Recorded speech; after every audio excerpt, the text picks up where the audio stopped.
भारत आज इंग्लैंड विपक्ष में टेस्ट मैच खेल। टेस्ट मैच बहुत गुरुत्वपूर्ण रही। गत वर्ष खेल जा 5 मैच विशिष्ट टेस्ट सीरीज यह पंचम तथा निर्णायक मुकाबला हेले कोरोना कारण शेष टेस्ट मैच खेल जा पारि नथिला। वर्तमान सीरीज 2-1 अग्रणी हासिल करिछि भारत। भारतर नजर शेष टेस्ट मैच जीति इतिहास रचिबा उपरे रहिछि। हेले यह पूर्व भारत पर चिंतार कारण पलटि अधिनायक रोहित शर्मा।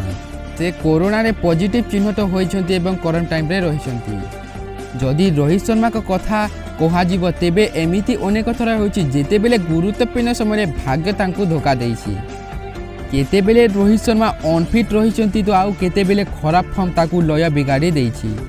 एमिति घटना अधिकांश सही समय घटुछि जेतेबेले टीम इंडिया कोनोसी बड़ मैच किंबा सीरीज खेलवा प्रस्तुत करिथिबो। एहा परे रोहित शर्मा को जो समय अधिनायक दायित्व देगला तांकर प्रथम ग्रस्त दक्षिण आफ्रिका थिला। ले आहत समस्या कारण से ग्रस्तरू खेली पारि नथिले। ना टेस्ट सीरीज खेली पारिथिले ना दिनिकिया सीरीज खेली पारिथिले। तांकर अनुपस्थिति रे केएल राहुल दलर नेतृत्व नैथिले एवं भारत उभय सीरीज रे परास्त होइथिला।